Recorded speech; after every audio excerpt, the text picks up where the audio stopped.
Hello everybody, here we are today talking about the best and worst teams at home this season so far. But before we get started with that, please make sure to subscribe if you're new to me or hockey, whatever the case may be. That being said, let's get on into it. So we'll kick off this video with the worst teams in the league so far at home. So at number 5, in terms of points percentage, you have the New York Islanders at 7-9-2.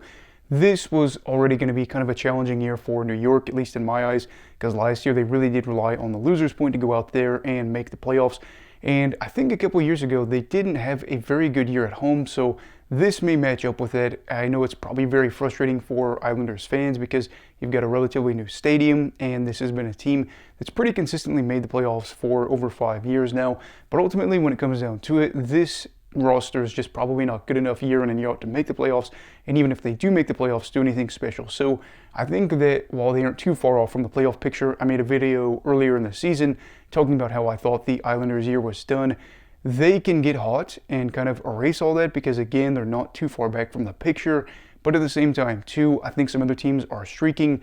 Montreal recently had a 6-game win streak. The Blue Jackets are on a 4-game win streak. It's going to be very hard, and New York is in a spot that, of course, is just more and more difficult every year to make the postseason. And coming in at number 4, you have the Buffalo Sabres. They are 8-11-3 at home. But I think one of the weirder things about this is they're actually pretty good at home up until very recently when they had that long losing streak. I think 8 of their losses were at home. So before then, I think they were one of the better sides in the league at home. And then afterwards, things really did fall apart. Interesting, they have been able to outshoot teams at home this season, so, that's kind of a good thing, but of course the results haven't really matched up. I think what we're going to do probably towards the end of the year, probably after the actual end of the regular season, is look at Buffalo before their long losing streak and afterwards and see where they stacked up to see, is it really as bad as things seem there? Because again, they've got 5 wins over their past 10 games, and they may be better than what we saw with that long losing streak. So I think it's probably going to be something where we could really take a deep dive. But for now, one of the worst teams at home, thanks to, again, a really painful run. And then coming in at number 3, you have the Chicago Blackhawks. Chicago is 9-12-0, and this is one of those deals where I'm actually kind of interested in this, mainly because I have family that are all a lot of Hawks fans. They actually went to the game against Edmonton last night, so that's really cool for them. Hope they had a really good time there. But ultimately, yes, you knew it was going to probably be a hard year for Hawks fans, but I don't even think it's that bad. Points percentage, I think, is really what's hurting them here because you don't have a lot of the losers point. But 9 wins compared to 12 losses at home isn't that big of a deal. It's close, and even if you kept things relatively close like that by the end of the season, I see that kind of as an okay thing. I know that it kind of is one of those deals where if you're a fan, maybe you want to get to the shootout for more points or just to see potentially your team get the win. But if you're looking at wins and losses instead of wins, losses, and overtime losses, that's, I think, a totally different thing than this. So Chicago coming in at number 3. Then coming in at number 2, you have the Utah Hockey Club. Utah HC is 6-9-4 at home this season. Second worst in the league. Is probably not the way that they wanted things to go in their inaugural year in the state. But of course, things aren't the end of the world here, mainly because they are still kind of close to the playoff picture here. There are a lot of teams kind of bunched up outside of the final wildcard spot out west. Utah is seemingly one of those. I think that if this team can kind of get things going towards the back end of the season, they actually might be able to find themselves in a playoff picture. And maybe they find a little bit of life with a home crowd getting their first postseason run for the NHL. Maybe that is something they can build off for next year. I don't really look too much into home and away losses, but with this video, we kind of are talking about that, obviously.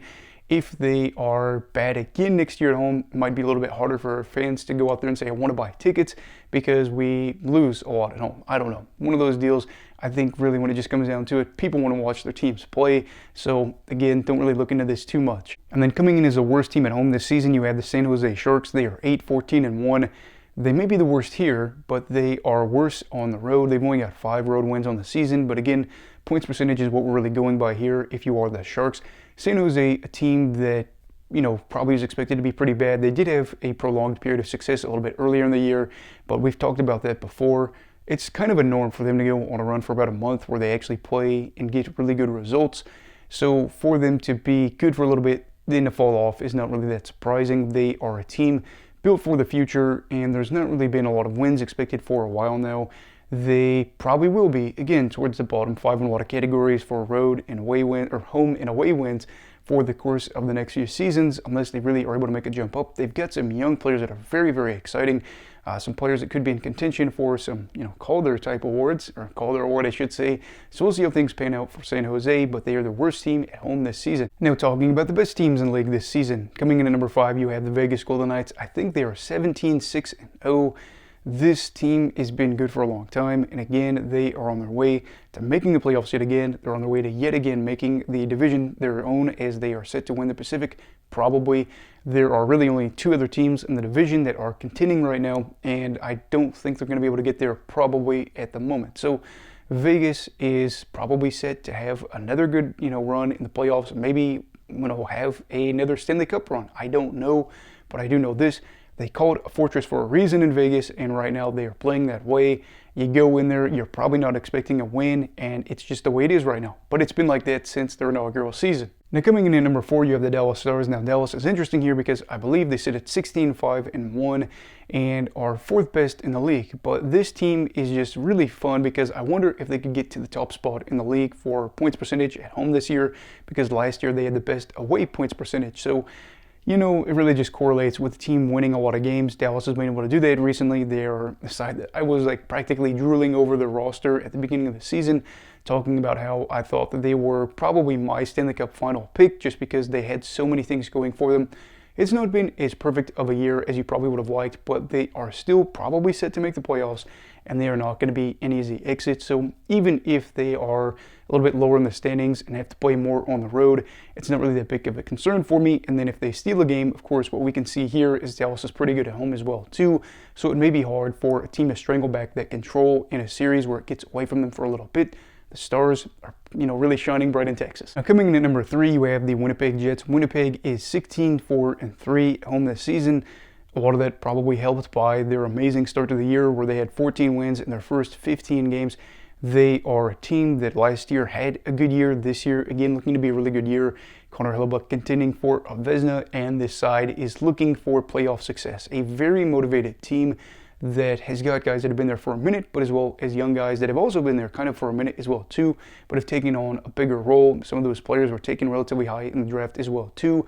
So Winnipeg is fun. I know there's a lot of talk about attendance and whatnot, and the Jets, even though they're winning, don't have great attendance. I don't focus on that as much because, again, I'm more focused on results. I'm not focused as much on the business side unless it's hurting the league as a whole, very dramatically. I probably should care more about that because I am a hockey content creator. But in terms of possibly being a side that could go on a Stanley Cup final run, Winnipeg is setting themselves up nicely, especially because they could have home ice advantage. I don't know if they'll go on to win the Central, but if they could, again, who would want to have to play them up there? And coming in at number 2, you have the Carolina Hurricanes. Carolina is 17-5-0. This year is actually looking better than what it looked for a while. I know that the team looked pretty average for a while. The hockey guy put out a video. I was actually going to put out a video as well over that at one point. Mainly because over a 23-game stretch, they were 11-1, and they just were a team that after their 8-game win streak hadn't really done a whole lot. And in a lot of ways, they really haven't been going on a dominant run, but I think other teams like New Jersey and Washington especially have kind of fallen off a little bit here recently, so it's opened up things for them. But another thing is too, as well, is while this team hasn't been very good on the road this season, I almost said at home, on the road this season they've been incredible. At home they have been pretty good, and this is a side that they've built up a pretty good atmosphere at home. Again, you think back to periods of the 2010s, it was not a good environment in Carolina. I just don't think the fan interest was there a lot because they weren't going to make the playoffs. And even if they did, were they really going to do anything? Probably not. Whereas in recent years, they have done a lot. So hoping that this can be the start of something good for them. They will probably have a date with the Devils in the first round series. And maybe, just maybe, they can get home ice advantage there, beat New Jersey, and then go on to the second round where, again, that's kind of been a tough spot for them before, but maybe go on to their third conference final. And then coming in at number 1, it is the Los Angeles Kings, 14-2-1. 14 wins in 17 games at home is pretty impressive, and this is a side that's been pretty good as of late, putting themselves in a spot to maybe compete and dethrone Vegas. Again, I don't think they'll really get there, but I think this is big mainly because this looks like it'll set up for another matchup between them and Edmonton. Edmonton beat them the past 3 seasons, so it could be a 4th straight year where these two teams meet. So if LA can have their fortress and have that home ice advantage for a series, if they can make sure to just do their job out on home ice, maybe take a 2-0 series lead, and then snag a game against Edmonton on the road, that would be so pivotal. So pivotal, as I got tongue-tied there. But if they could be able to have that series lead, I don't think that Edmonton would be able to go on and win the series. I don't think that it is impossible by any means, because I think, again, Edmonton is capable of outscoring a lot of teams and doing that in that regard. But LA is doing their part at home, and if they can get that home ice advantage against Edmonton, I think it really would be important for them. You know, you're always nice to be able to go to bed in your own bed, to not have to worry about travel, and then know that if you pick up a couple of big wins, you get a nice rest, and you focus on that pivotal win on the road. So anyway, yes, those are the best and worst teams in the league at home this season so far. We might do a video over it by the end of the year to kind of talk about how things are going. Are there any surprises on this list? Let me know down below in the comments. Also, please make sure to like this video if you enjoyed it. Subscribe if you're new. Everybody stay safe. Have a great night. And you love hockey, alright. Goodbye, Brigadiers and Brigadettes. This is your captain signing off. Have a great night.